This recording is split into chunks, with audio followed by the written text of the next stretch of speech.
We're honored and grateful to have you with us. My name is Colleen Springer Lopez. I'm the Artistic Director of Southern Illinois Culture and Arts in Bilingual Education. The acronym says CABE.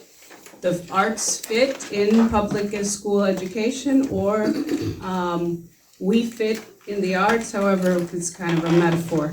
I have the privilege today of moderating this session, which is called Arts in and of the Confluence Region. Now we'll hear from Kesiena Obue, Nigerian-born writer, director, producer, and scholar with an extensive background in theater and film.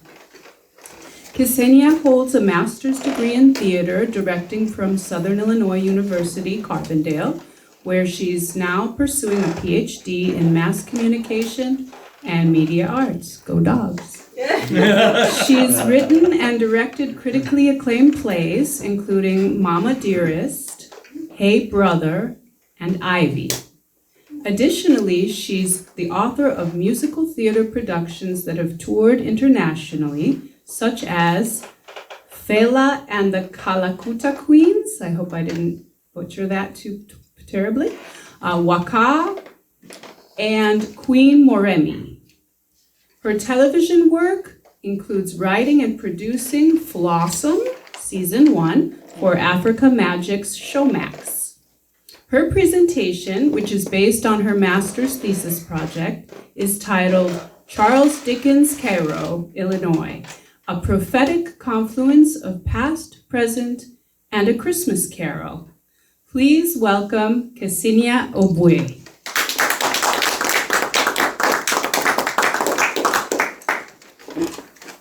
Good afternoon. My name is Kesiena Obue, and before I start, I must say that this is not a history lesson. This is just my personal journey as an artist and how I decided, or why I decided to stage a Christmas carol in Cairo, Illinois, 1920s, instead of Victorian England. So the title of my paper is Charles Dickens Cairo, Illinois, a prophetic confluence of past, present, and a Christmas carol.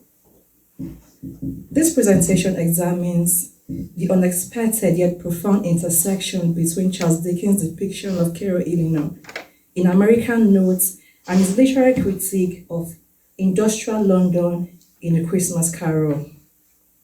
Dickens' 1842 observations of Cairo, a struggling settlement at the confluence of the Ohio and Mississippi rivers, were prescient, foreshadowing the city's later economic and racial struggles. His critique of industrial capitalism in A Christmas Carol mirrors the socioeconomic realities of Cairo, where race, labor, and economic disparity have historically shaped its trajectory. I'm so apologetic about my voice. I lost my voice to cold, and I'm still trying to find it, so please forgive me.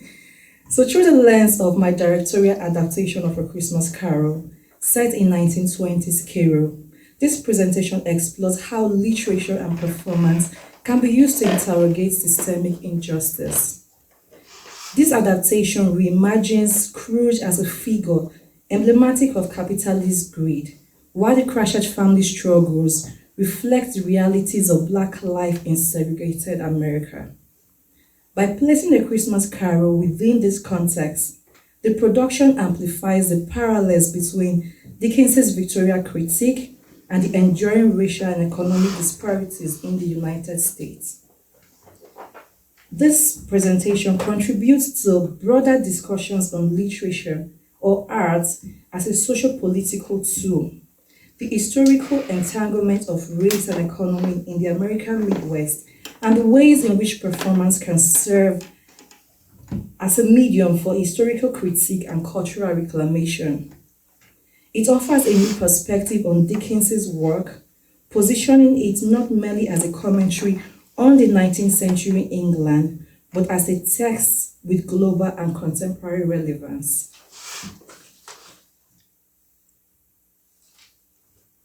Who would have thought that Charles Dickens' A Christmas Carol, a story written in response to a particular moment in Victorian England's history, and one that has since become a fun Christmas staple, with countless adaptations, including the Muppet Christmas Carol, could be set in 1920s Cairo, Illinois, and resonate so strongly with an audience. Yet, as I embarked on my directorial journey, what started as a search for my voice as a Black woman, navigating the world of Victorian England, led me into a deep well of research, ultimately leading to a reimagination of Dickens's world within the racial and economic landscape of Cairo, Illinois. The more I examined the themes of A Christmas Carol, the more I saw its undeniable parallels to Cairo's history. Cairo, Illinois was envisioned as a thriving economic hub, a city that would rival New Orleans due to its prime location on the confluence of Ohio and Mississippi rivers. Chartered in 1818 and formally settled in the 1930s, Cairo was intended to be a beacon of industrial and commercial success. Investors, particularly those involved in the Cairo City and Canal Company, believed that the town's access to major waterways would make it a prosperous center of trade and transportation. Dickens's journey to Cairo on April 9th and 15th of 1842 was part of a broader visit to the United States, where he sought to understand American democracy, industry, and social conditions. Having witnessed the extremes of industrialization in England, Dickens was particularly interested in how the United States, a young nation, was managing the intersection of economic progress and social well-being. When he arrived in Cairo, he was confronted by a town whose reality did not match its ambitions. In American Notes, he described the town as a dismal swamp, overrun with disease, decay, and broken economic promises. He likened it to a place of death, where speculative investment had lured people under false pretenses, only to leave them abandoned in destitution. His critique was particularly harsh on the way capitalists had exploited the town, promising riches while delivering misery. The American reaction to Dickens' critique was largely defensive. Newspapers, political figures dismissed his observations as exaggerated and unfair. Many saw his words as an attack on American ambition and expansion, viewing him as an out-of-touch European critic who failed to appreciate the growing power of the United States. Mark Twain's last visit to Cairo, Illinois in 1882, as documented in Life on the Mississippi, presented a more positive perspective on the city compared to Charles Dickens's earlier portrayal in American Notes. While Dickens had depicted Cairo as a dismal swamp filled with disease, decay, and failed economic speculations, Twain's observation reflected a city that, while still struggling, has developed significantly since Dickens's time. Unlike Dickens, who visited Cairo at a time when it was still an unfulfilled promise of prosperity, Twain saw a city during its peak as a river port.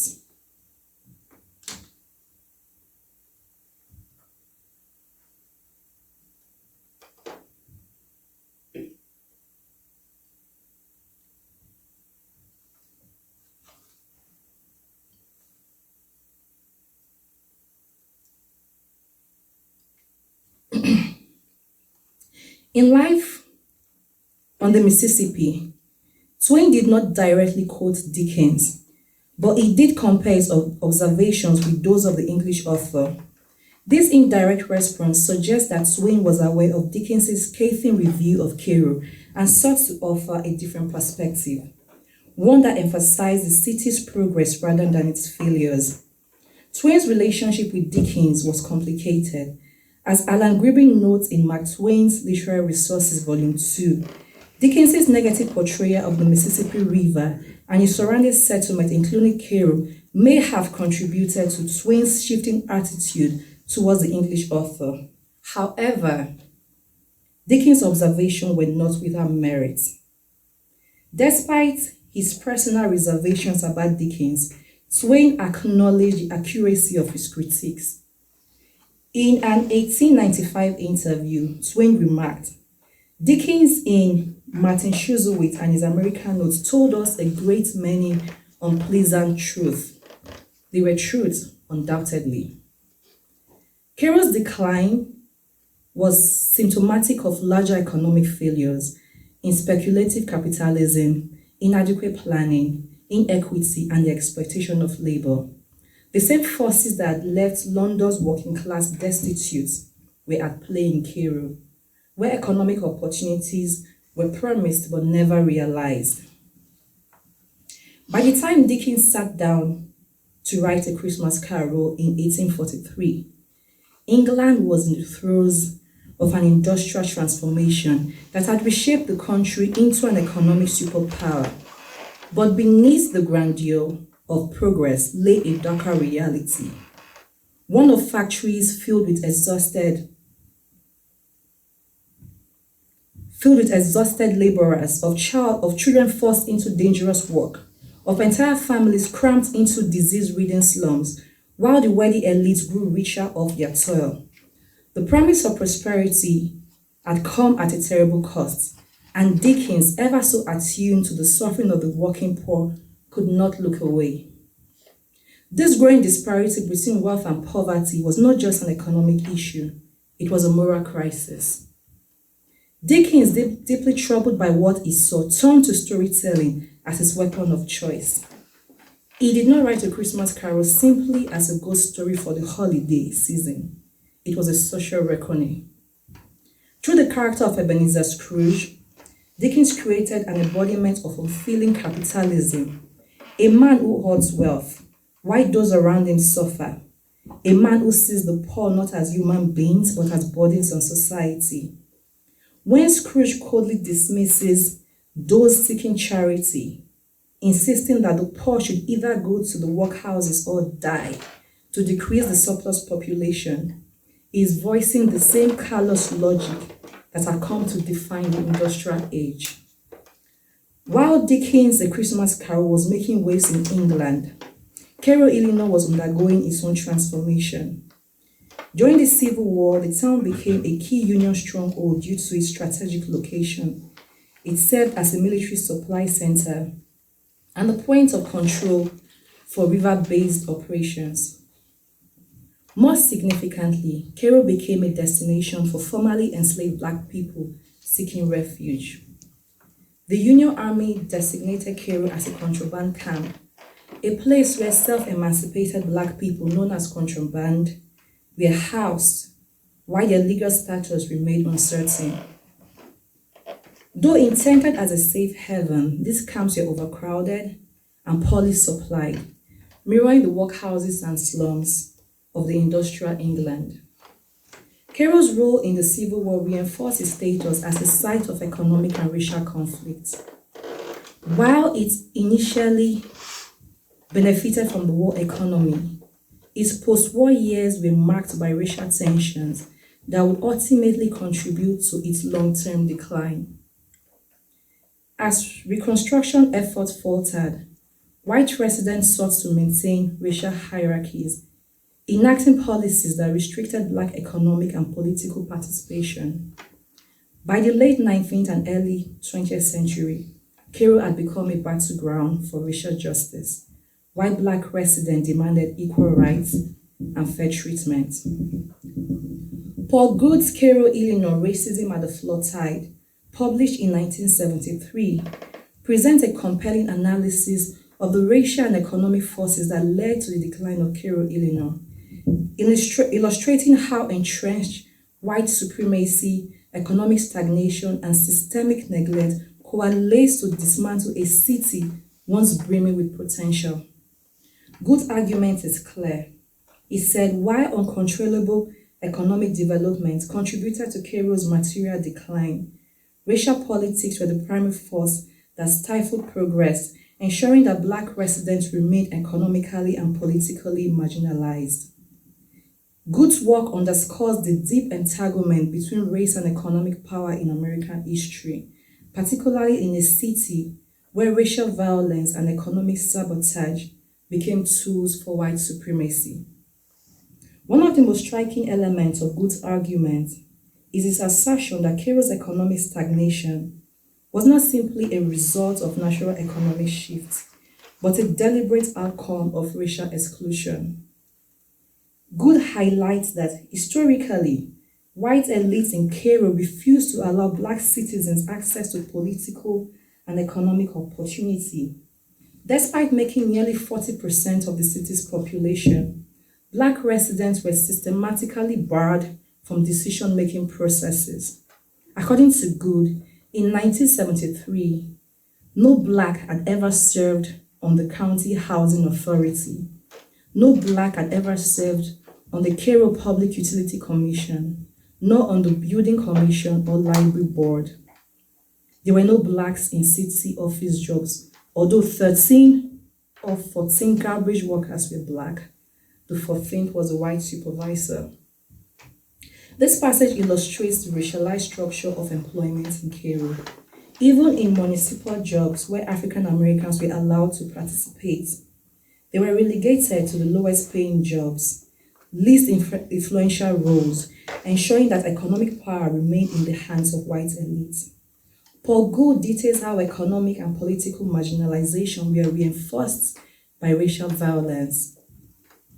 The economic consequences of white resistance to integration were profound.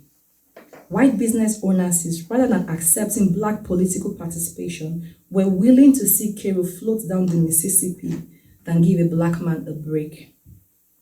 The economic sabotage of black progress was not only structural, but it was also violently enforced. Good recounts how racial tensions exploded into open violence in the 1960s and 1970s, with police brutality, vigilante justice, and segregationist policies working together to maintain white dominance.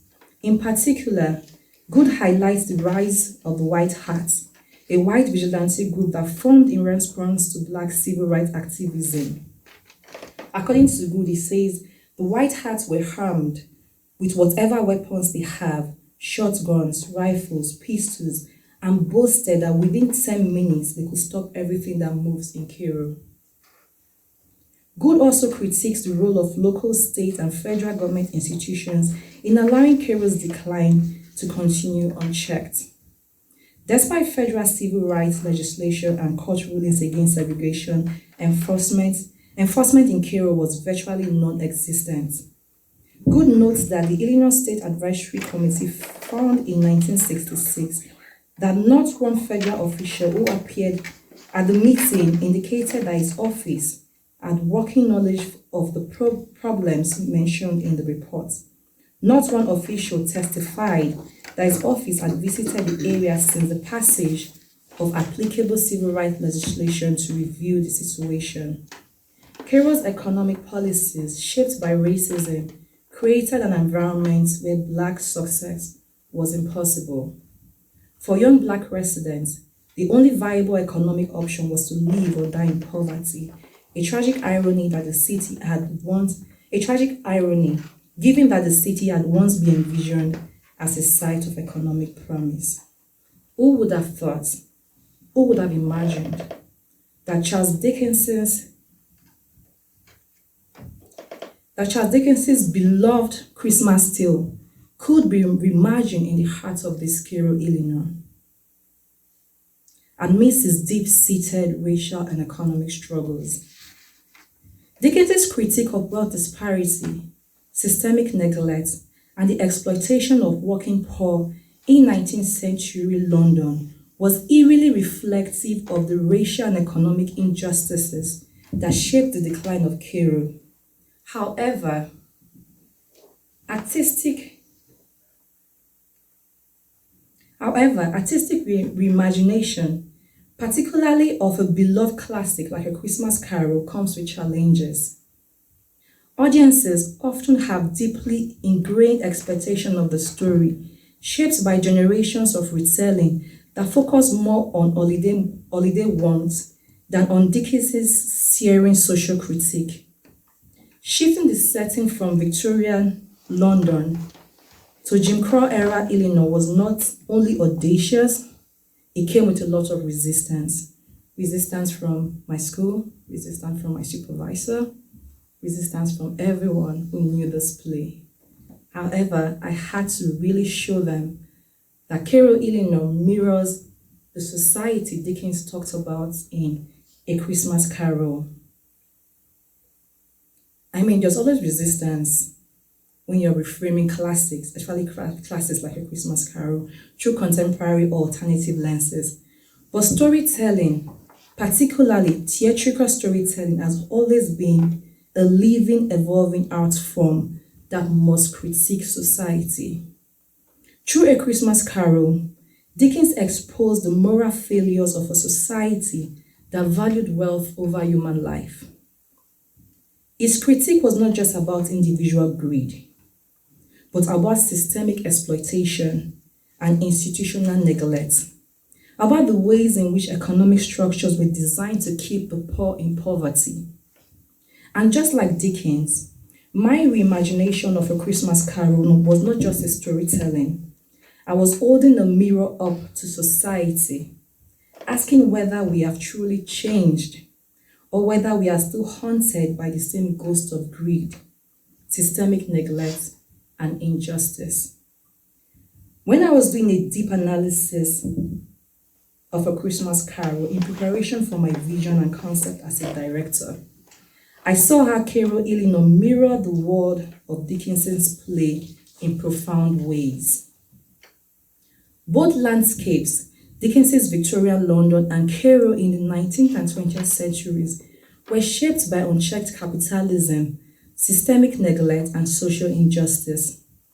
The white in Cairo functioned much like Ebenezer Scrooge, hoarding wealth and power while refusing to acknowledge the humanity of the black residents who struggled to survive under their control. Just as Ebenezer Scrooge famously dismissed the poor by saying that if they were going to die, they had better do it and decrease the surplus population, white elites in Cairo expressed a similar chilling sentiment, stating that they would rather see Cairo float down the Mississippi River than give a black man a break. In both settings, economic oppression was weaponized, while the marginalized remained trapped in cycles of poverty, kept down through structural inequalities, and denied access to political representation, quality housing, and employment. Just as Bob Cratchit struggled under Scrooge's unwillingness to pay a fair wage, the black people in Cairo were denied access to their fair wage. In both settings, the forces of oppression were not just economic, but deeply ideological, reinforcing the belief that some lives were worth less than others.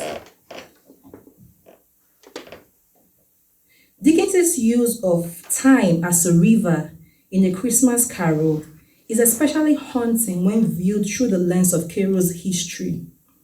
Dickens describes time as an unrelenting force sweeping past and present together, much like the Mississippi and the Ohio River that meet at Cairo's shores. Just as Scrooge must reckon with his past before he can change his future, Cairo's own history has been repeatedly washed away, both figuratively through the erasure of black struggles and literally as each time the river floods, another part of the city disappears. The water, which once symbolized promise and economic prosperity, has instead become a force of destruction, mirroring how systemic injustice eroded Cairo's foundation over time.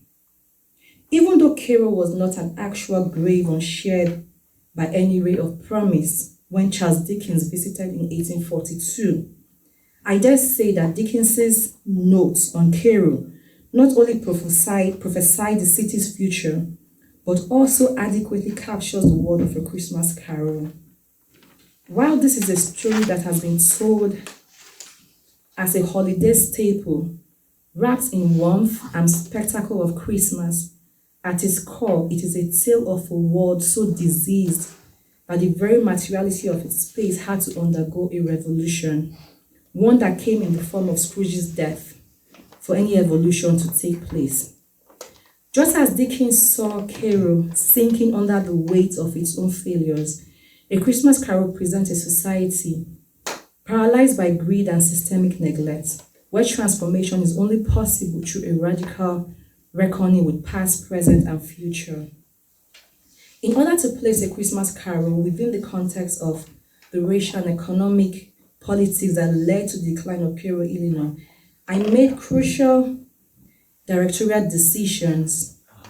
The Cratchit family had to be black, while Scrooge had to remain white, representing the entrenched ideologies of white supremacy and unchecked capitalism.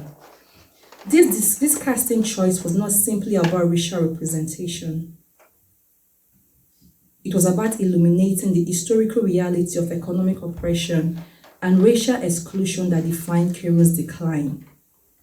By making the Cratchits black, their struggles became emblematic of the black families in Cairo, who, despite their labor, loyalty, and resilience, were systematically kept from economic mobility. Just as Bob Cratchit works tirelessly under Scrooge's exploitation, black workers in Cairo were relegated to the lowest paying jobs, often without the possibility of advancement. Scrooge then became a symbol of white supremacy ideology, hoarding wealth and dismissing the suffering of those he deemed unworthy. His famous remark about the poor, if they would die, they had better do it and decrease the surplus population, took on a new, chilling resonance in this production of A Christmas Carol. To tell this story, a narrative that weaves between the physical and the metaphysical, the tangible and the intangible, and to bridge the historical and cultural gap between Victorian England and Cairo, Illinois, I employed a layered theatrical approach for my directorial vision. I used representational realism for the grounded everyday struggles of the Cratchits and the citizens of Cairo, creating clusters of realistic scenes that anchored the story in its historical authenticity. In contrast, I embraced presentational surrealism to manifest Scrooge's supernatural journey, his unconscious fears, and the metaphysical reckoning with his past, present, and future. To represent the physical space of Cairo,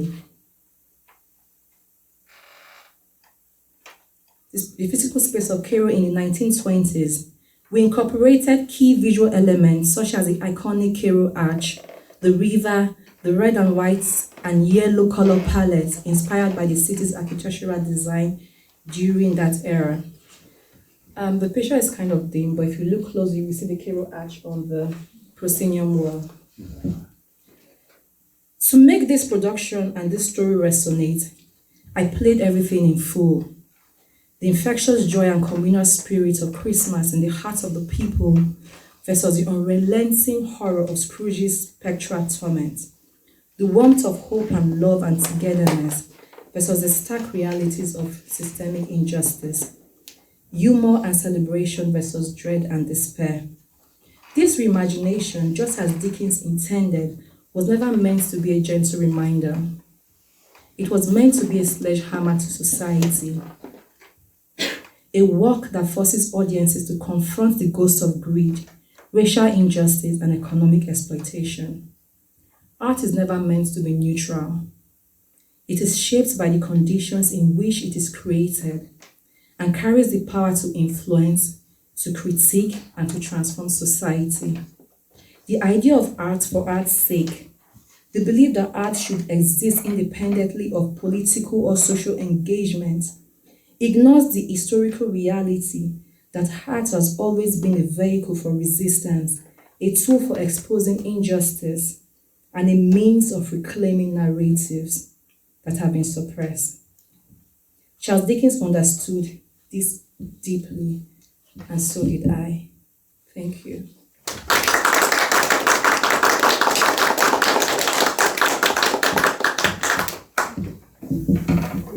Is a copy of your paper available for us? I can make it available. Okay, thank you. I'd love to digest it more. It was awesome. Thank you so much, Kesiena. That was awesome. Really glad that you had the pictures of the performance at the end, because until you brought that element into it, it didn't really gel for me. And then all of a sudden, everything you said kind of came together. Very nice. Very lovely. Do we have any other questions, insights for Kesiena? When did you first come up with the idea of staging it this way? It was in December of 2023. And when I was assigned a Christmas Carol, for me it started as finding my voice as a Black woman in Victorian England. I just could not really see myself in that society. I like to tell stories that resonate. I like to tell stories that are close to home. So the first question I asked myself is, how do I relate to this story? How do I bring it close to my audience in a way that is going to, I like my art to bring that shock value, you know. So in my research, I was in class one day and I saw that Charles Dickens came to Cairo, Illinois, right before he wrote A Christmas Carol.